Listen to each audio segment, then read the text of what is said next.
Bihar board कक्षा 10वीं का वर्णिका हिंदी का एक पाठ है, जिस पाठ से हर बार परीक्षा में 2-4 सवाल पूछते रहता है। उस पाठ का कुछ ऑब्जेक्टिव टाइप क्वेश्चन है। चलिए इसको देखते हैं कि कौन सा क्वेश्चन है जो 2024 के बोर्ड एग्जाम के लिए इंपॉर्टेंट है, जो परीक्षा में 100% गारंटी है कि वही क्वेश्चन ही आएगा।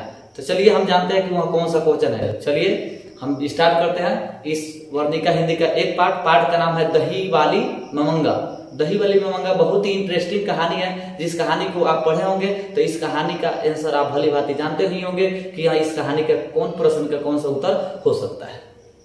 कहानी का 1 नंबर प्रश्न आखिर क्या है? प्रश्न है दही वाली मम्मा क्या बेचती थी। बहुत ही अच्छा और इम्पोर्टेंट प्रश्न है कि दही वाली मम्मा क्या बेचती थी। आपको पता होगा कि दही वाली मम्मा कहानी में दही वाली ममंगा वह क्या बेचती थी? दही। 1 नंबर प्रश्न का आंसर हो जाएगा डी। क्या हो जाएगा? D number. 2 नंबर प्रश्न है बहुत ही बढ़िया प्रश्न। 2 नंबर प्रश्न क्या कह रहा है? 2 नंबर प्रश्न दही वाली मम्मा कहानी का कहानीकार कौन है? ये दही वाली मम्मा कहानी के जो लेखक है उन्हीं का नाम बताना है। कहानीकार का है, लेखक है, रचनाकार का है, तो समझ लीजिएगा कि वह प्रश्न अलग अलग तरह से पूछा, लेकिन उसका एक उत्तर एक ही होगा। चलिए क्या हो जाएगा? ए नंबर। 2 नंबर प्रश्न का उत्तर हो जाएगा ए नंबर। दही वाली मम्मा कहानी का कहानीकार कौन है? तो हो जाएगा श्रीनिवास। 3 नंबर प्रश्न है कि दही वाली मम्मा कहानी का मुख्य पात्र कौन है? पात्र या पात्र। दही वाली मम्मा कहानी का मुख्य पात्र कौन है? Option C Lakshmi, option B Sita, option C Mangamma और ऑप्शन डी पार्वती। तो समझिए इस 3 नंबर प्रश्न का आंसर हो जाएगा सी नंबर। क्या हो जाएगा? C number. ये दही वाली मंगमा कहानी का मुख्य पात्र मेन कैरेक्टर में कौन है? तो वह है मंगमा। बहुत ही अच्छा VVI प्रश्न है 4 नंबर। क्या प्रश्न है कि दही वाली मंगमा कहानी का कथावाचक कहाँ से है? मतलब इस कहानी को जो लिखे हैं उनका घर कहाँ है? दही वाली मंगमा कहानी का कथावाचक कहाँ से है, मतलब उनका घर कहाँ पे है? चलिए option A Patna, option B Delhi, option C Bengaluru और ऑप्शन डी कोलकाता। तो इस 4 नंबर प्रश्न का उत्तर हो जाएगा सी नंबर। क्या हो जाएगा? सी नंबर, मतलब बेंगलुरु।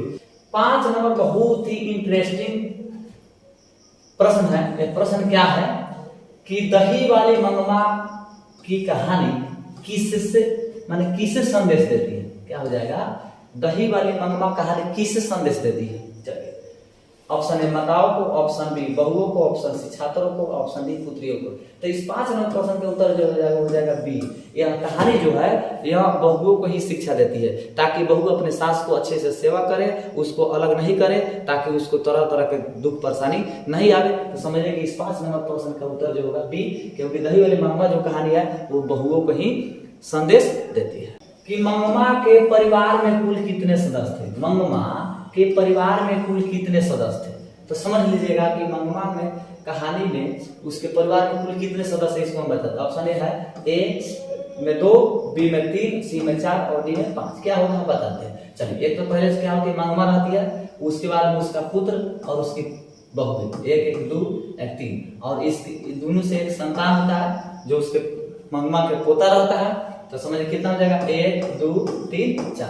समझ गए कि मंगमा के परिवार में कुल कितने सदस्य थे, मतलब उसके परिवार में कुल सदस्यों की संख्या कितनी थी, कितने लोग थे? तो समझ लीजिएगा कि कितना हो जाएगा? 4, मतलब सी नंबर। बहुत ही बढ़िया प्रश्न। 7 नंबर प्रश्न क्या है? समझने वाला प्रश्न है कि श्रीनिवास का जन्म कहाँ हुआ था? जो इस कहानी के लेखक है उस कहानी के लेखक का जन्म कहाँ हुआ था? Option A Bihar, option B Orissa, option D Madhya Pradesh और ऑप्शन डी कर्नाटक। तो 7 नंबर जो प्रश्न है इसका उत्तर हो जाएगा डी नंबर। क्या हो जाएगा? डी नंबर, मतलब कर्नाटक। 8 नंबर प्रश्न है कि को वर्षों से मंगमा कौन सी वस्तु दिया करती थी? इस कहानी के जो कथावाचक है उनको मंगमा ले आ करके क्या दिया करते थे? तो वह दही देती थी। क्या देती थी? दही। ऑप्शन है दूध, ऑप्शन बी सब्जी, ऑप्शन सी दही, ऑप्शन डी घी। इस 8 नंबर प्रश्न का उत्तर हो जाएगा सी नंबर। क्या हो जाएगा? सी नंबर, सी। VVI प्रश्न है, समझिए कि एकदम 2024 में गारंटी है। प्रश्न क्या है कि 9 नंबर प्रश्न है मंगमा की बहू का नाम क्या है? इस कहानी को आप अच्छी तरह से पढ़े होंगे तो आपको भली भांति याद होगा कि मंगमा की बहू का नाम क्या है। Option A Rangamma, option B Najamma, option C Sajamma, option D Kajamma. समझिए कि ममंगा के बहू का नाम क्या था, तो वह था नजम्मा। बी नंबर हो जाएगा, समझ लीजिएगा। 10 नंबर प्रश्न है कि दही वाली मंगमा किस भाषा में रचित कहानी है। क्या प्रश्न है कि दही वाली मंगमा किस भाषा में रचित कहानी है, मतलब इस कहानी को यदि लिखा गया है तो वह किस भाषा में लिखा गया। ऑप्शन है Tamil, option B Oriya, option C Gujarati और ऑप्शन डी कन्नड़। तो समझ लीजिए इसका उत्तर हो जाएगा डी नंबर। 10 नंबर प्रश्न का उत्तर क्या हो जाएगा, D number.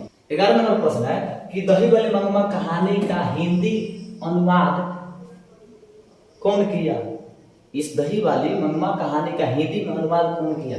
Option A Srinivas, option B R Narayan, option C Gopal Das Nagar और ऑप्शन डी ईश्वर पेटलीकर। तो इस 11 नंबर प्रश्न का उत्तर हो जाएगा आपका बी। किसने किया, बी आर नारायण ने।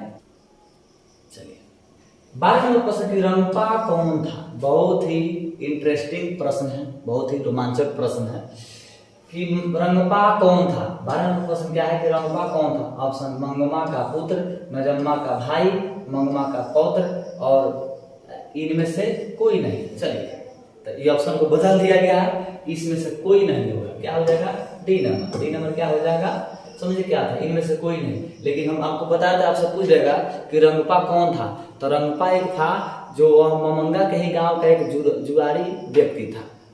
पूछ देगा कि रंगपा ममंगा से क्या चाहता था, तो आप बता दें कि रंगपा मंगमा से कर्ज चाहता था, क्योंकि रंगपा को मालूम था कि ममंगा अपने बहू से अब अलग रहने लगी है। यदि अलग है तो इन पैसों का वह क्या करती होगी। तो चलो ना इस मौका का हम फायदा उठा लेते हैं, इसलिए वह जा करके मंगमा से कर्ज मांगता है। चलिए 13 नंबर प्रश्न है, समझने वाला प्रश्न है कि मंगमा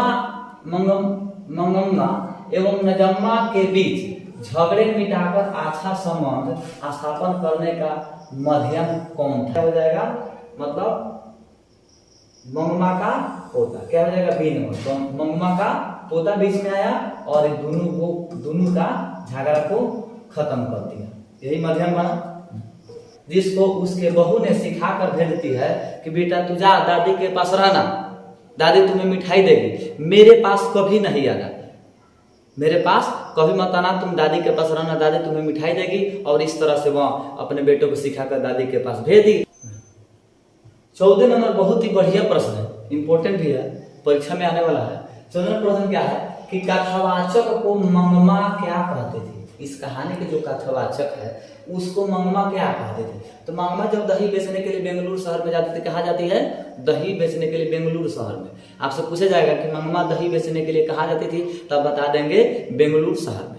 चलिए कथावाचक को मंगमा क्या कहती थी। ऑप्शन ए बहन जी, ऑप्शन बी माँ जी, ऑप्शन सी काके जी और ऑप्शन डी मौसी जी। मौसी जी, फूफा जी कुछ नहीं, आराम से याद कर लीजिए। माँ जी, क्या कहती थी, माँ जी। B number. कथावाचक को मंगमा क्या कहती थी, तो हो जाएगा माँ जी। और माँ जी से ही जाकर के अपने तमाम दुखड़ा को, अपने तकलीफों को सुनाती थी, क्योंकि एक महिला अपने दुख को एक महिला के पास ही कह सकती है।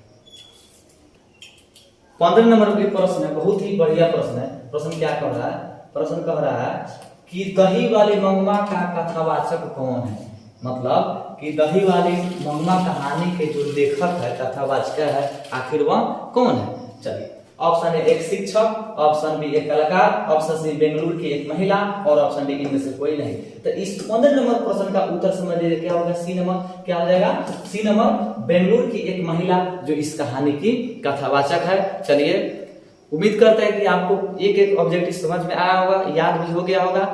अगर वीडियो समझ में आए, अच्छा लगे तो आगे लाइक शेयर और कमेंट कीजिए, ताकि हम लोग को इस तरह वीडियो बनाने का एक मौका मिले। तब तक के लिए जय हिंद, जय भारत।